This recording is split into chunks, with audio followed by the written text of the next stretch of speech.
and welcome to the Columbus Metropolitan Club.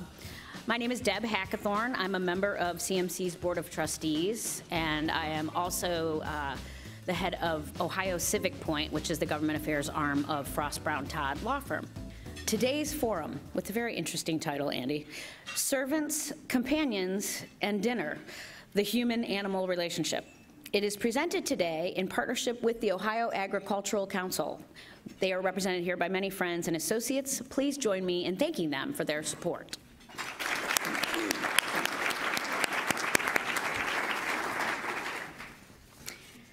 From our earliest days as humans and animals, they have coexisted and been codependent. Dogs and humans, we know, evolved together, and the domestication of livestock marked the earliest paths to settlements and civilization. We generally take for granted the nuances of our complicated relationships with animals, but they are fascinating and always changing. Here to explore these issues with us, please welcome this group of experts. Doctor of Veterinary Medicine and Diplomate, American College of Veterinary Behaviorists, and an Associate Professor with the Department of Veterinary Clinical Sciences at the Ohio State College of Veterinary Medicine, Meghan Herron.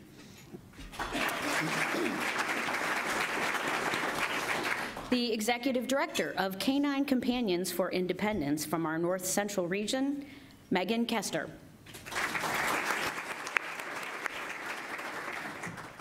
Chair of the College of Food, Agricultural, and Environmental Sciences with the Department of Animal Sciences at The Ohio State University, John Foltz. And finally, Dean of The Ohio State University College of Veterinary Medicine and the Ruth Stanton Chair in Veterinary Medicine, Rustin Moore. Dean Moore is going to provide some opening remarks, and then he will lead our conversation. Take it away.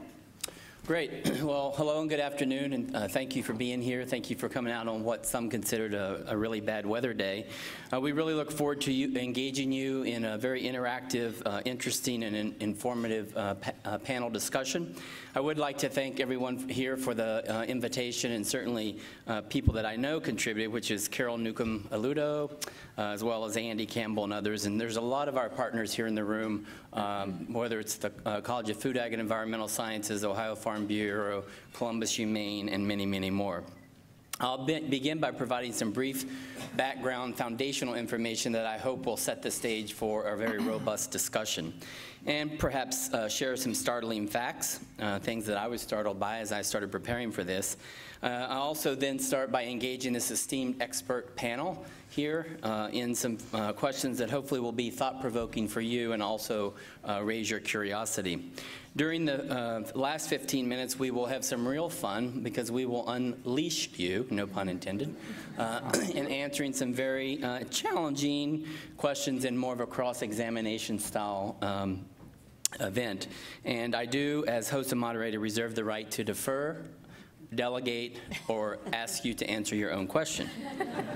So we'll explore the complexity and interconnectedness of human-animal relationships today, ranging from our reliance on them for food and nutrition, particularly a source of protein, companionship, and as service animals. And we will likely only be able to touch the surface of this. This is a very broad topic to cover in an hour, but we're sure to hope to make it stimulating. As we explore various topics regarding this bond with today's panelists, it should become clear that it involves a complex spectrum along this human-animal relationship, including dependencies and perhaps actually competing interests and conflicting perspectives. I'm going to start by talking about the human-animal bond, and there are many definitions for that. The one I tend to like is that it refers to a mutually beneficial and dynamic relationship between people and animals that's influenced by the behaviors that are essential to the health and well-being of both. And certainly some might say that's more relevant to the pet-human-animal relationship, but certainly I think even in the other aspects that we talk about. In many situations, the pet is the most important part of a family structure, and many times it's the most stable and the most meaningful and perhaps the only good relationship a person has. I'm sure a lot of you can attest to that. You probably confide in them things you don't confide in other members of your family. Some interesting things is that most of you may know a woman who is in a situation of domestic violence typically will not leave that situation for fear of what will happen to the pet, and homeless people will not give up their pets to go into shelter. That, to me, signifies a pretty powerful bond that they will take care of the pet before themselves. So with that, I want to ask how many people here in the room currently have a pet? Raise your hand. Now, keep them up. Everybody who has also had a pet but doesn't have one now. Okay, now, down. How many have never had a pet? My neighbor back there has never had one, but guess what? His son right beside him has two, because he's my next door neighbor, so it's in the family. That's good.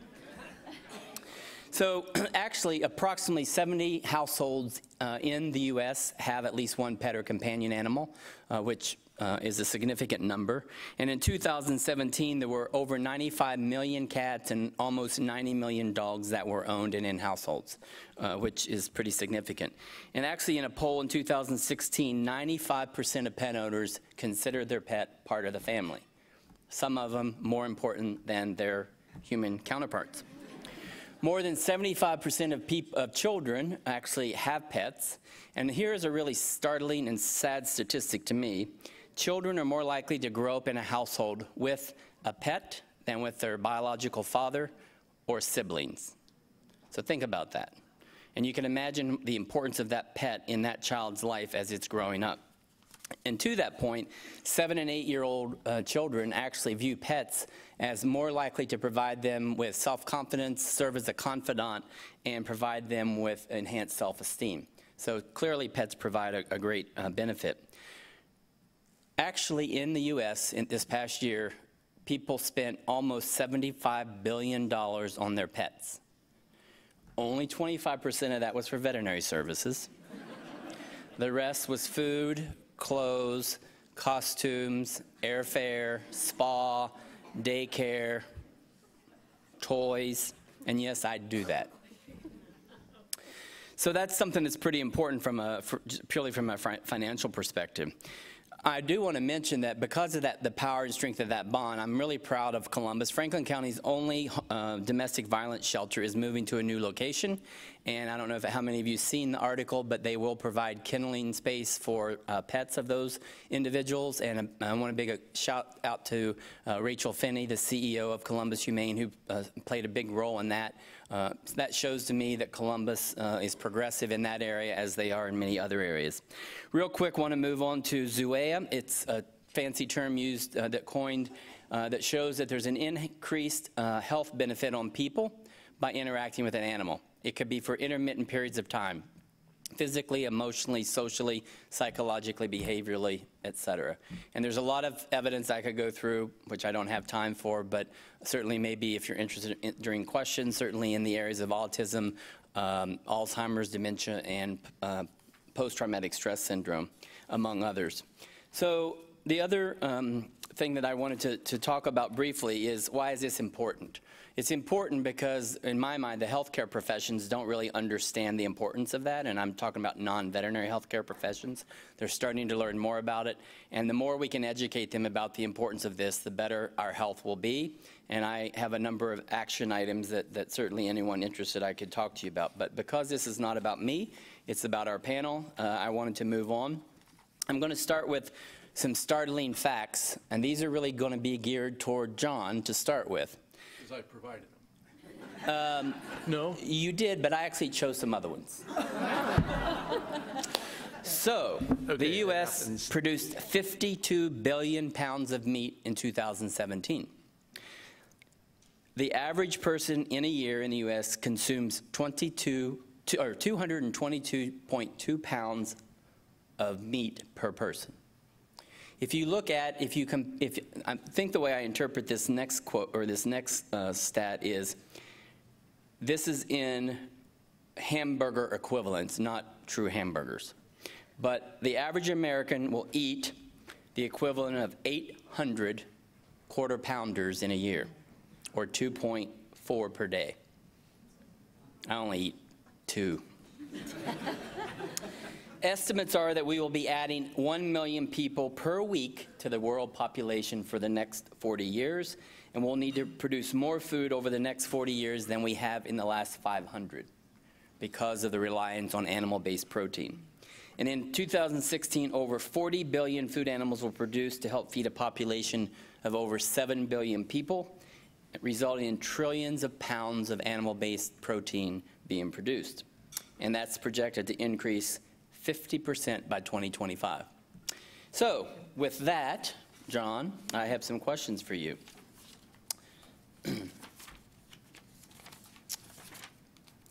With all of that information that I just shared with you, I'd like you to tell us a little bit about how and why society's outlook on farm animals or livestock have changed in the past several decades, and how has the market responded to some of those shifts to address those needs?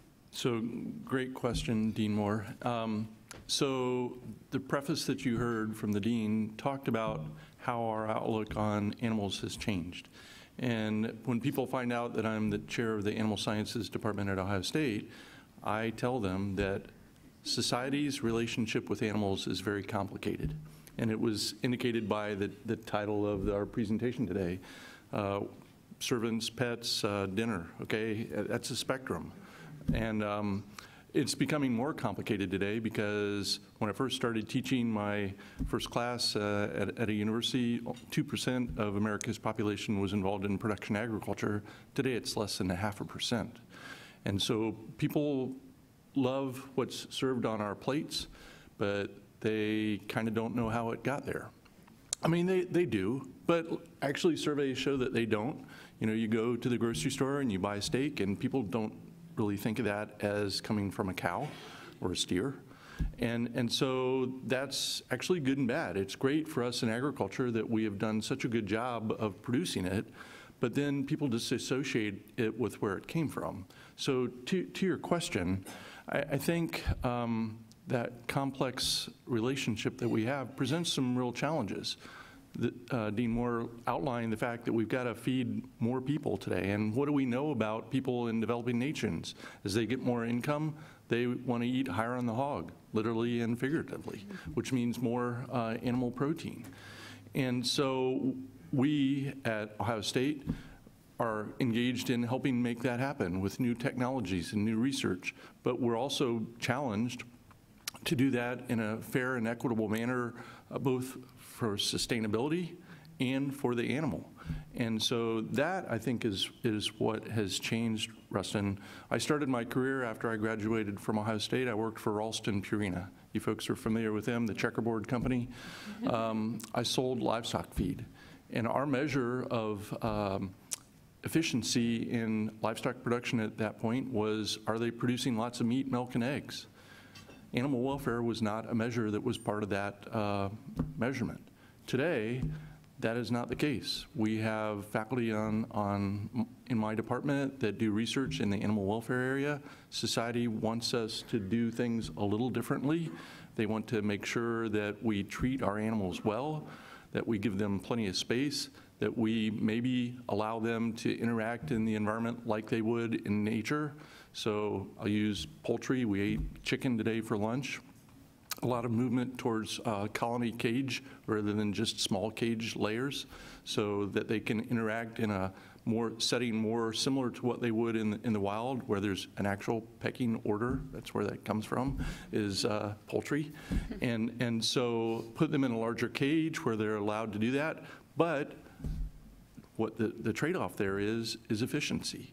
And so we as a society have to be okay with that. So to your question, things have changed both in terms of societal outlook and what society is asking from us. And I know we have some friends in the ag industry out here. That's what we deal with, is society are the consumers that we provide our products for. And as an economist, I say that we need to listen to them because that's who buys our products. But sometimes it's a challenge to implement what people want. And I've got more things that we can share, but that's probably enough on that question right now. I think I can add. Well, good. I was just going to add a call little on you, bit to Meghan. that. I think looking at from a welfare standpoint and the public perception of what is humane for livestock and what is actually humane, there's a disconnect there. This move towards group housing, move towards free range versus caged. I mean, there are pros and cons, and those sorts, it needs to be done right. I mean, I'm an advocate for animal welfare, clearly, but it needs to be done correctly. I visited farms that have done, group housing for calves, and their welfare was worse than those that were stall cage because they weren't doing it right. So it's not just a movement towards, this seems right, this feels right, but it might not be right. And so it's very complicated. And I think it's great that we have this interconnect between behavioral specialists who know normal natural behaviors and inclinations for these animals and coming together with those working in welfare as well as in the livestock communities and all partnering together so that it's done humanely and done correctly, not just, well, we need to meet this quota of it must live with 4 other animals because just doing that isn't right? No, they can injure each other. A great point. It's The slippery, health, right? all of those sort of things. And so the challenge is it's very complex because sometimes people only focus on one area. But I have yet to meet a livestock producer or a farmer that says, I mistreat my animals. Right. They want them to be handled and dealt with fairly in a humane way. They want them to be healthy, and some of the things that we're asked to do are not good from a health standpoint, and that is animal welfare.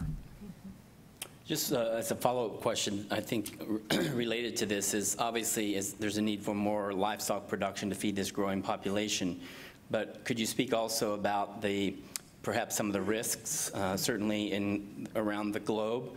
1 in 4 illnesses in people is foodborne illness.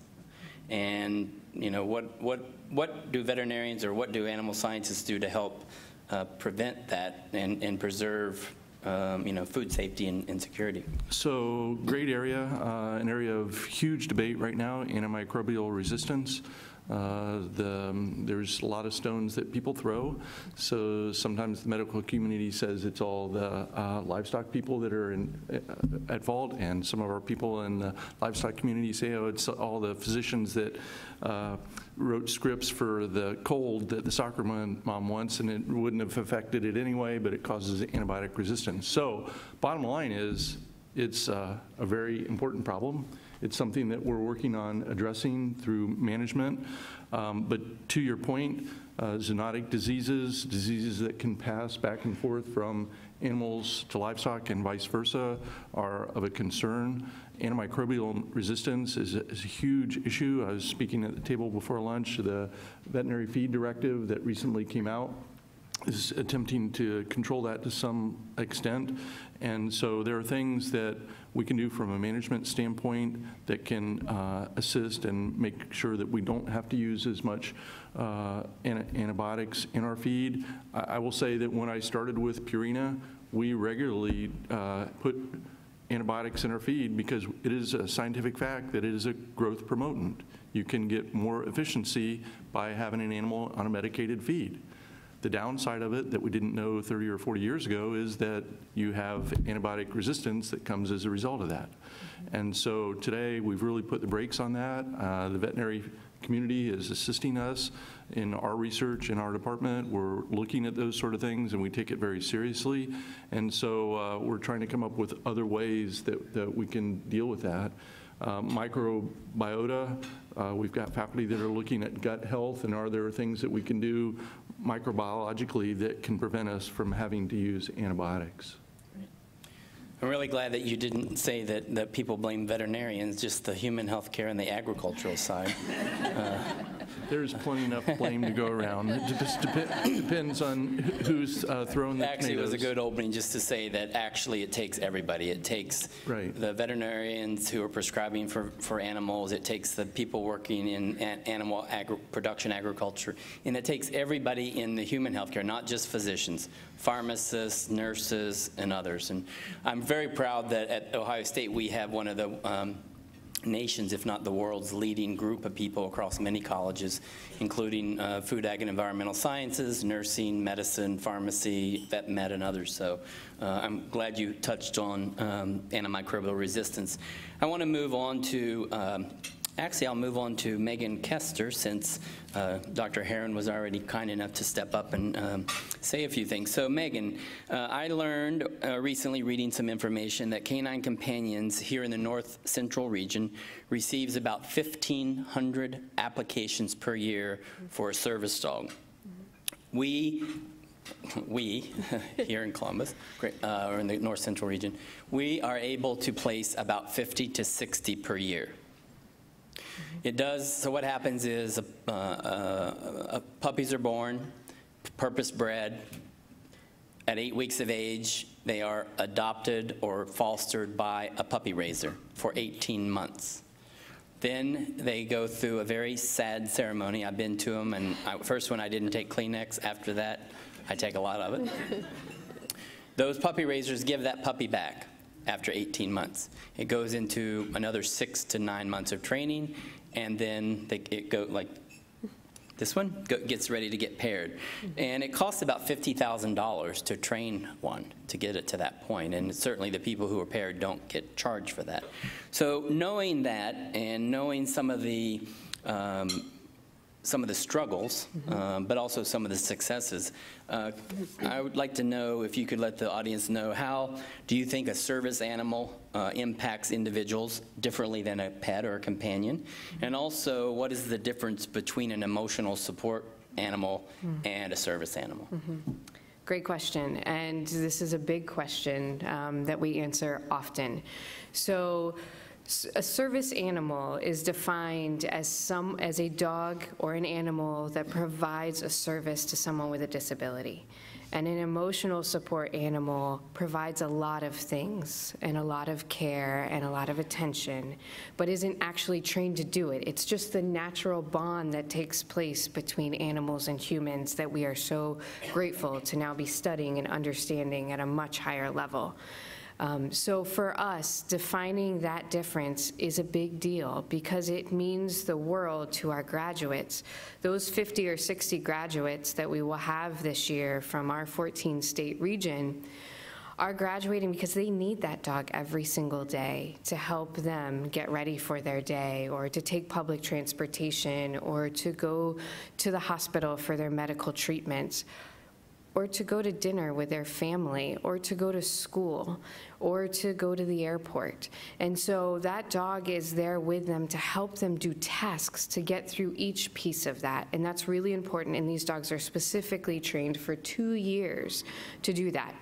The human is only trained for 2 weeks. So we want those dogs just right to pair with that human. On the other side of that, though, with emotional support animals, they do an amazing set of things for people, but they're not trained necessarily to be in public. So when that graduate goes to dinner and someone has brought their pet prior to that, or another animal that hasn't been trained, all of a sudden that graduate is met with a lot of resistance. Graduate walks into a facility, oh, you can't be here, no dogs allowed. Well, that's not actually legal according to the American Disabilities Act.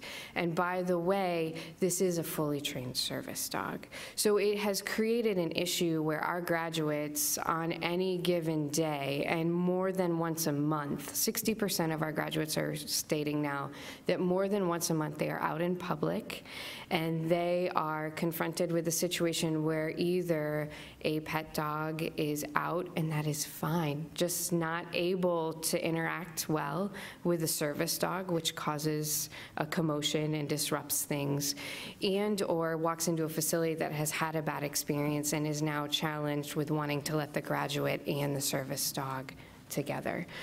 So in the service dog industry, we recognize and count on so much of the emotional benefits that naturally happen between human and animals, but we are training these animals to take that 3, 5, 10 steps further to actually help with that day, with that anxiety, with the crowds around you, and with how they operate day in and day out. And that is a challenge that we have in helping the population understand that there is a place for pets, there's a place for emotional support animals, there's a place for service animals.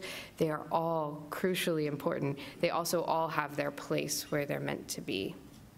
Well, if I can jump in on that, Rustin. So our department has a pre-vet track. Many of the graduates from our department end up going to veterinary school at Ohio State or other veterinary schools around the country. And while traditionally our department has focused on animal science from a livestock standpoint, I will say that we have broadened what we're looking at as well. And so we partnered with the College of Veterinary Medicine. We've started a new center in our department called CHAIR, that stands for the Center for Human-Animal Interaction Research and Education. Co-director Dr. Kelly George is here today. But Zoea is one of the pillars of that: companionship, species conservation, and animal welfare. And only one of those really covers the area that we traditionally have been in livestock. The other 3 areas cover some of these broader areas here. Mm-hmm. And to the point that 50 or 60 will graduate out of those 1,500 applications, we're pretty specific on who's going to become a service dog. But those that don't make it, it's just not this job that they're ready for, but they very well become an emotional support dog or a great pet. So they have those entities. We are actually partnering with universities and colleagues around the country too to understand how can we make these decisions, not just because we've spent a year, 2 years following this dog and understanding their temperament, but we're actually doing cognition testing and looking at, so when our dog walks up and wants to get the treat out of the box, if they can't do it and they sit down and look at their person in the room, they're going to be a great service dog. They're ready for that next command. If they're going to dig through it and try to get to it and going to figure it out, they're going to be a great dog. They just might not be a great service dog, and that's okay. But there's a lot that we're learning about that. We're actually looking at the microbiome, the longevity of a service dog, to place a service dog and to hope that they are going to work for 8 to 10 years for someone. It takes a long time to really build that partnership where these two are on autopilot, and we want them to work as long as possible. So the health and the well-being that we've learned from everyone in the industry is also helping us understand how we can create a longer lasting bond between that dog and that person. And Meghan, I think it's so important for you to share just how much goes into these dogs. I have clients very frequently say, all right, I'm here, I'd like my dog to be a service dog. And I always say service dogs aren't normal. They're not. They're abnormal and they're extraordinary dogs. And it starts with their genetics, right? Mm-hmm. I mean, there's so much goes into selecting the parents of these dogs because that temperament isn't typical, not whatsoever. Yes. So this Guchette's cutie here, yes. She's not your average Labrador. Yeah. She's 1.5 and she's still laying down right here. That's not normal, so don't expect that from your Well, Labrador. My dog would not do that. And to that point, I don't know how far afield you want to go, Rustin, but we have faculty that are looking at genetics and genomics related to that, and all of you are familiar with it. We've got these technologies today, the CRISPR technology. Can we use that for good or ill? I tend to think that we'll use it the proper way, but it can be used the wrong way as well. And specifically to your point, we had a graduate from our department that landed a very large Department of Defense grant to look at military dogs, bomb sniffing dogs, because the military spends $750,000 per dog to get those dogs trained, and it turns out that those dogs are a bit more genetically predisposed to cancer and some other issues, and they would like to figure out why and how that works and to figure out a way to stop that. Okay, so I'm glad that this dog laying beside me is the only one here asleep. Or if you're sleeping, you at least have your eyes open. So I want to go back to Meghan Herron, and I have a few questions. I'll try to lump them together because for the sake of time. So tell us about the guilty look. I swear my 2 dogs, who you very well know because they've been in behavioral training, Travis Lincoln and Teddy Luther, I swear to God they are probably the smartest dogs ever, right? Oh, absolutely. Number one. But could you tell me more generally about dogs' cognitive abilities, and do they really understand when we talk to them? Yeah. So the guilty look, I have this conversation almost daily, but he knows. He knows, and I can tell. I walk in the house and I know he's gotten in the trash. And I can speak from experience. I would walk in my house and I know there's trash all over my kitchen, just the way my dog is acting. And so how can they not know? You know, or if I've tried to tell him, or I have clients, well, I rubbed his nose in it when he pooped in the house, so he should know better. I told him so. And so when you look at the dog brain and learning, they have a lot of limbic system, and they have a little bit less cerebral cortex than we do. So they make very, very good emotional connections, and they do make cognitive connections, and they can think they're problem solvers, but it's differently than we are. And so consequences for their behavior need to happen pretty darn quick, like within 1 to 2 seconds. And so I tell people, well, you know, if there's a positive or beneficial consequence to their behavior, then they're probably going to do it again. So what was the benefit of getting in the trash immediately? Oh, that rotten leftover chicken tasted great.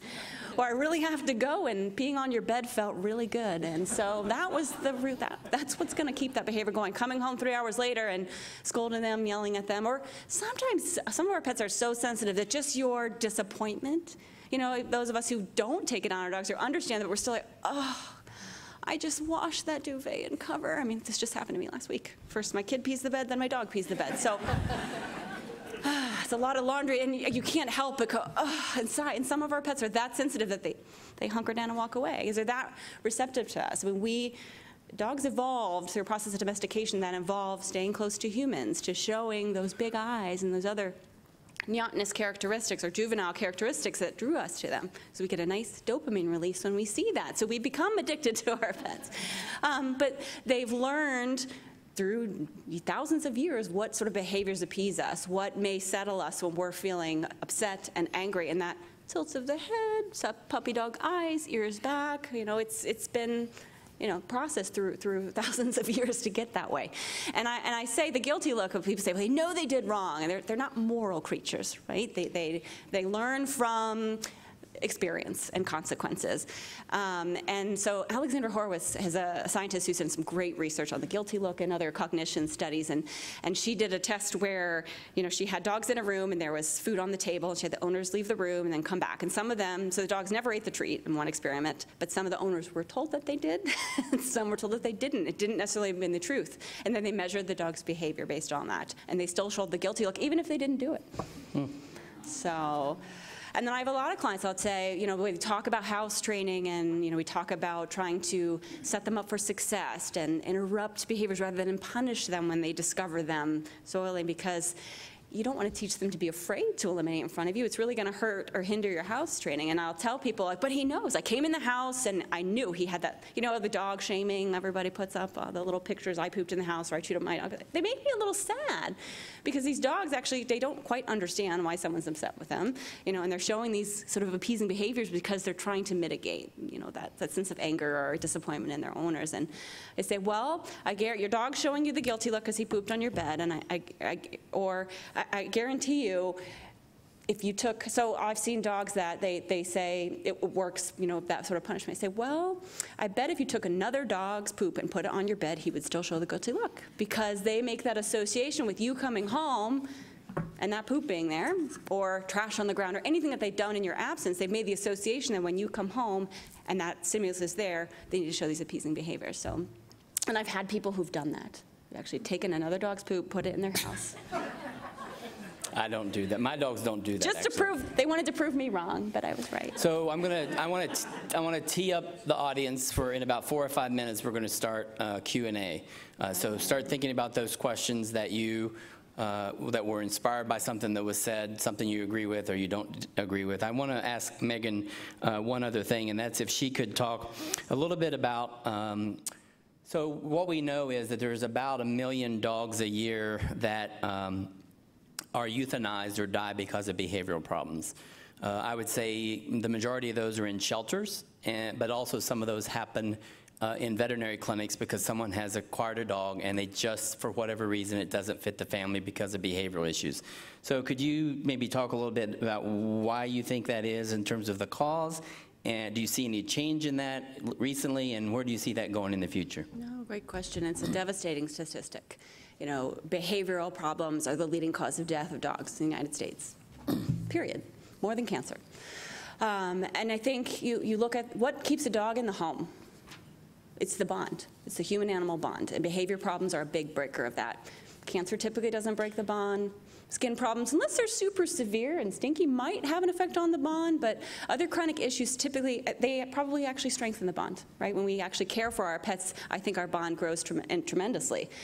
Yet caring for their behavior problems is a different story, very frustrating. There's a lot of financial damage. There's personal injury in some of these cases. I mean, from what I see, by the time a lot of my clients come to me, sometimes they sought help elsewhere, and so they're in really dire straits. And I've seen tens of thousands of dollars done to homes for dogs with separation anxiety, or not to mention thousands of dollars of injury from the dog who pushed out the air conditioning unit of a third story of a home and jumped out and broke several bones.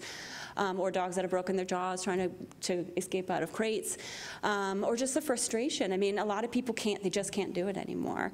And sometimes it's not that serious. It's just a matter of being unruly. I can't walk him in the neighborhood because he's pulling on the leash. We get puppies, again, often when they're young and they're cute and they're easy, and then they don't come with an instruction manual, unfortunately, so we may not be able to guide them to be the best pet that they can be. I mean, a lot of these behaviors, these nuisance behaviors that cause them to lose their home, are actually normal behaviors, and that is extremely the case, very much the case in cats as well. But with dogs, a lot of them are normal, natural behaviors. We just haven't taught them how to adapt to human lifestyle and how to be sort of a good citizen, which is why, again, speaks to my point of Kuchet's being very extraordinary, because this is not a normal, natural behavior to sit in a room of strangers and be completely calm and unaffected by it. It's natural for them to be curious and to jump and to vocalize and to paw and to mouth and explore with their mouth out of curiosity. We have to teach them differently in order to do that. So I think there's a disconnect there. Once that bond is broken, that's not a motivation necessarily to keep the dog, and often they're relinquished or euthanized. Great. Sad. So I want to start the Q&A with the audience by me asking a question. I asked you how many had pets. So how many of you have cats? Great. How many, keep them up, how many of you have had cats? How many of those people who have cats or have had cats would consider themselves vegan or vegetarian? Okay. So the question I have, because actually a meat-based diet is essential for a cat for a variety of biological evolutionary reasons. So if I were a vegan or a vegetarian, which I'm not because I ate that chicken, how would I reconcile the fact that I would morally prefer to be a vegetarian vegan so animals don't have to die to be part of my food supply, with the fact that I have cats and that they have to eat meat? And if they're out in the wild, they're going to eat prey, which is birds and rodents and things like that. Most of them are in the house. They aren't eating those sorts of things. So how do I, this is almost a rhetorical question, but how do we think about that and reconcile that dilemma or that potential conflict? I hadn't thought about that until we were in an initial meeting planning this thing, and not one of our panelists, but someone else asked that, and I thought, that's a pretty interesting question. So I throw that out for you to think about, cat owners who are vegan or vegetarian. And now we're going to open it up for some great questions. I assume there's a microphone to step up to. I would ask you to state your name, maybe who you're with, ask it in the form of a question, not a statement, and tell me who you want it directed to. Good afternoon. Thank you for being here. My name is Blake Rayfeld. My question is probably going to be directed mostly to Dr. Foltz. I grew up on a north central Ohio farm out of the 50s and 60s. We raised our own chicken, swine, dairy. So all of our protein came from what we raised on the farm, much different than the feedlot where much of the grocery store protein now comes from. My question relates to seems to be significant debate about free-range animals interacting freely with their environment versus the feedlot protein that is quite often on our shelves. Other than the antibiotic characteristics that you get from feedlot, is there any science that tells us there's a nutritional difference between the free-range, environmentally ranging livestock versus feedlot? Wow, I think the quick answer is no. Now, my colleagues may disagree, but yeah, I think beef is beef. And so how they were raised does impact other things in terms of sustainability, whether they were raised with antibiotics or hormones or not. That wasn't really the basis of your question. It was feedlot versus home on the range. I'm not aware of any scientific studies that would say that there's any difference.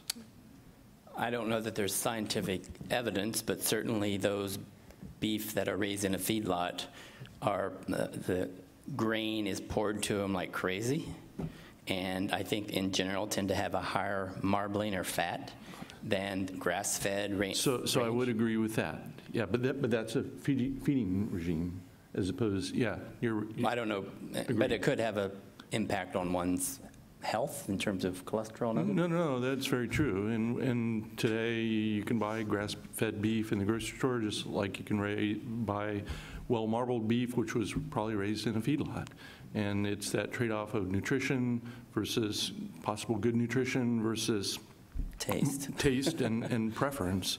So marbling does significantly, in fact, tenderness and taste, but it also adds to your fat and cholesterol level. So my response to many of the things that I was kind of anticipating from the audience was balance is important in life. Choice is a good thing, and the free market generally works.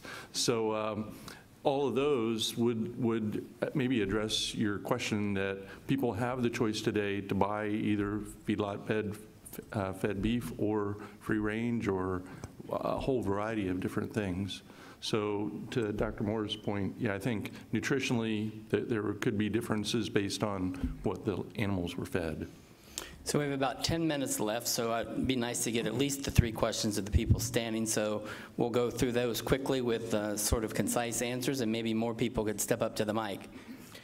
Hi, I'm Bill Lafayette, owner of Regionomics, and I guess my question's for Dr. Foltz, too. I'm well aware of the big decline in agricultural employment as a result of increasing efficiencies. But do you notice workforce shortages in agriculture as in many other industries, and can you talk about those? So again, like the previous question, the short answer is yes.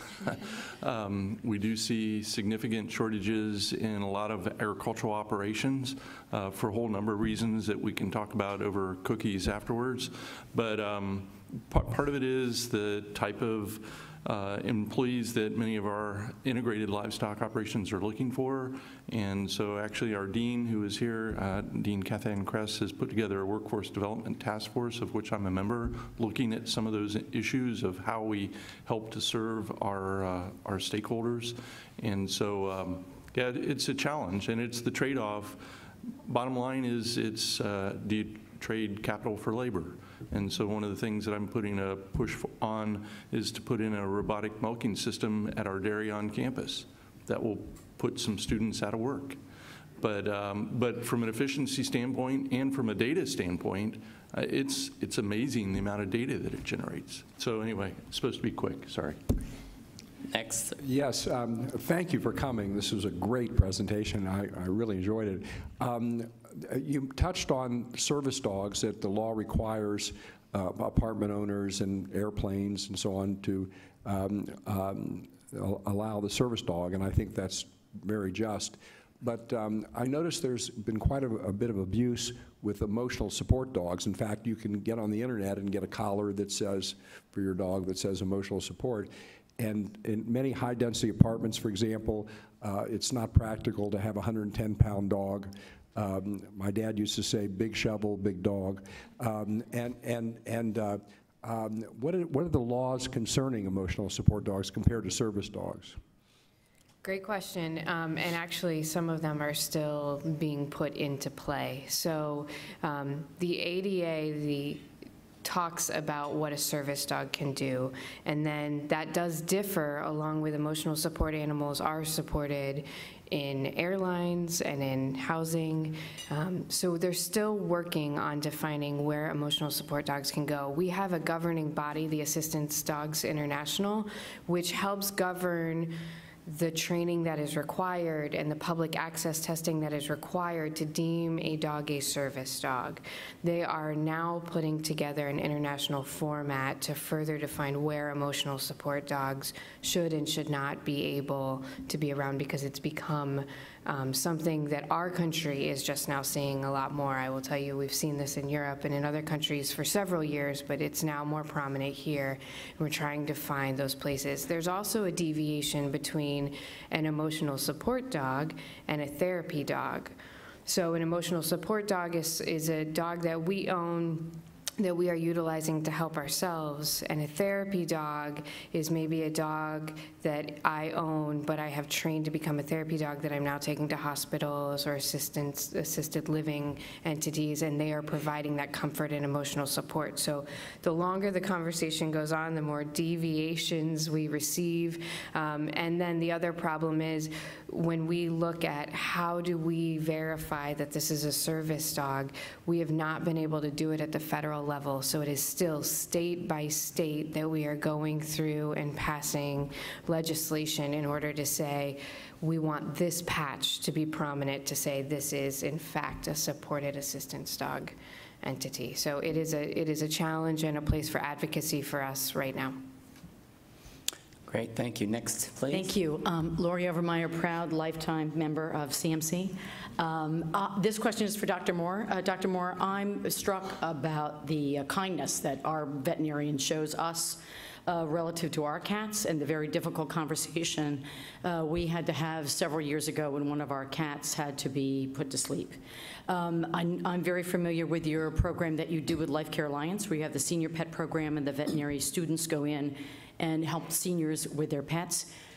Do you give them any special training regarding some of those difficult conversations that they may need to have with seniors about whether there is the feasibility of that animal continuing in the home or the health of the animal? Sure. Everybody heard the question, I think. So the short answer is yes. We've had an outreach medicine program since 2009, primarily working through Life Care Alliance with homebound, typically elder and medically challenged, because the pet is the most important thing in their life. They don't have access, they don't have transportation, and we've done that and done it well. We've actually, in the last 2 to 3 years, went from 1 day a month helping that organization to 4 days a week helping 7 community organizations with vulnerable populations of people. That's homeless, homebound, low income, HIV/AIDS, and elders. We actually teach communication training in our curriculum, and it's communication training around difficult difficult conversations, whether it's euthanasia, whether it's I don't have the money, what do I do? But we also now partner with the College of Social Work, and they go in with us, and starting soon we have a grant that the College of Nursing, the College of Social Work, and the College of Veterinary Medicine will all go in those homes, and this starts with Life Care Alliance. So the nursing folks can help from the healthcare perspective, social work can help from the social services perspective, and we can start and continue to do what we do, because we were getting all these questions about social services and things which, you know, we're typically, although we're great, we're not equipped to sort of deal with. So it's a wonderful program, broad throughout the city. More and more people are coming out wanting that, and it's really important for our students. Now, our faculty, they're with them. It's not they're in there by themselves. But I really want to stress it gives 3 things in addition to medical experience. It raises social awareness, it builds cultural competencies, and it instills civic responsibility. So when they graduate and go off into their careers, they are going to be doing that in their communities. Hi, Steve Heiser, and I would like to say that my wife and I are proud supporters of the OSU College of Veterinary Medicine.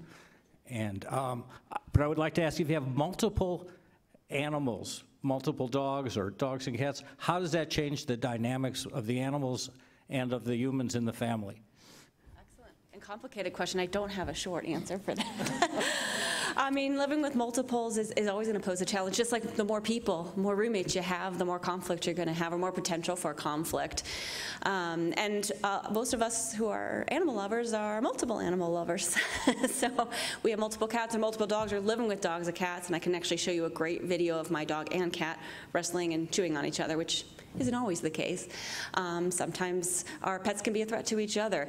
I mean, I guess starting with cats, because we have a lot of multi-cat homes that we see, And a lot of people think that cats are naturally asocial, and that actually isn't the case. Cats are social creatures. If you look at the colonies of feral cats living out there, they're actually very large groups if allowed to get to that point. So they are social creatures. I think a lot of times we get them and we don't socialize them well, so maybe they aren't used to living with other cats. But if you have cats around other cats or they're pretty young, they actually can do quite well together. Studies have shown that the younger they are when they're introduced, and if they're related, they have a better chance of getting along. And I always just talk about, you know, cats, when you look at the wild ancestor of a cat compared to today's cat, you can't really tell the difference. So physiologically and anatomically, they haven't changed a whole lot, and so behaviorally, they haven't changed a lot either. So living in an indoor environment can sometimes be a challenge for cats, and then putting them in multiples, well, it gives the social benefit, but there's a lot more resources to contend over. And so I tell people to think about multiples. Anything that's important to a cat, whether it's food, whether it's water, attention from their people, litter boxes, perches, toys, it needs to be a multiple. So that's the biggest source of conflict for cats living together, is some sort of access to resources. And a lot of people don't realize that. Well, I just have one big bowl or one big litter box and that's good enough. It just takes one cat to displace all the other cats from that one litter box, and then suddenly you have a pee in your house problem. So, which is the #1 behavior reasons that cats lose their home too. And sometimes just as simple as, well, let's just add another litter box on the other side of the house. So a little bit long answer for your question, but we can accomplish it, but it takes some work. Great. One more final question. Question relates to the issue of support dogs versus service dogs. And as a parent of a dog that we would like to take on a vacation, but I don't want to buy one of the collars on the internet, what advice can you give on what to do or not to do if you want to put your dog on the airline to go with you where you're going? My advice is to call the airline, because they are all handling it differently right now, right in this very minute. So please, depending on who the carrier is, make the phone call and let them know the animal that you have and where you'd like to go and what that looks like, and they can tell you what they're providing. Now, you may want to choose which airline you take based on those answers. So those phone calls may happen before you book your tickets. But right now, each of the carriers are handling this a little differently. I will tell you, even for us. So we have a regional training center here in Central Ohio where our puppy raisers turn their dogs in for professional training here. When we are evaluating and learning these dogs, some of these dogs will be great hearing dogs, which is a different temperament. And with that, that training for us happens in Florida. So for sending them to Florida is even a challenge for us in carriers. So call your carrier or call your airline and ask them, and then choose who to fly with. A chartered flight sometimes works. That definitely works. We got friends at Wheels Up. That would be the reason. Wheels Up, NetJets, Call them, they love animals. Hi, just a real quick food question. I know that we've heard a lot about the economic impact, the environmental impact of the beef industry, and if the whole world wants to eat beef, is that really a reality? We've also heard about test tube meats or petri dish meats. Is this for real? Is that something that could actually happen? So, great question. I think we got just a minute to take it. So I know we've got some people here that are cattle ranchers. My answer to that is that choice is a good thing, and it is coming, and that competition is a good thing. So here 2 weeks ago, Chobani, the largest yogurt maker in the United States, announced that there's a non-dairy yogurt that they are producing now. Andrew, who asked the question, said, wow, I didn't know about that. It's coconut milk based. I will say that those things will become available. Last week, I was in San Francisco, California, toured one of those facilities where they're making cell-cultured or tissue-cultured meat. It will be a choice. And as a behavioral social scientist, I think you have to decide what's going to win and what truth is there. Sustainability is a part of it. They're pushing that this is potentially more sustainable, but at what cost?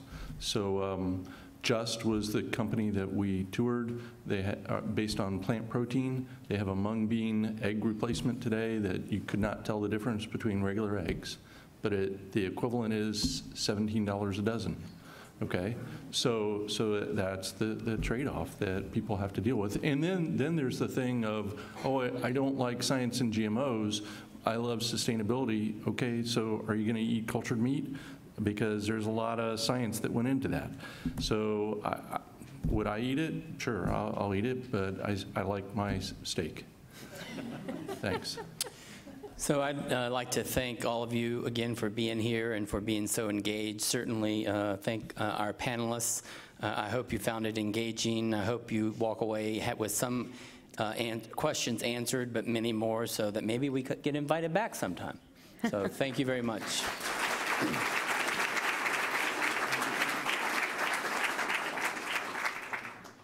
So we hope you found today's forum meaty. Come on, I had to come up with something.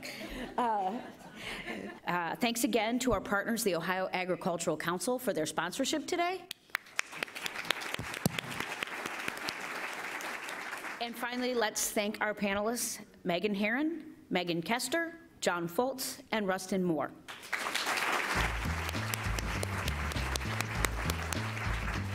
Thank you for being here. We hope we see you next week.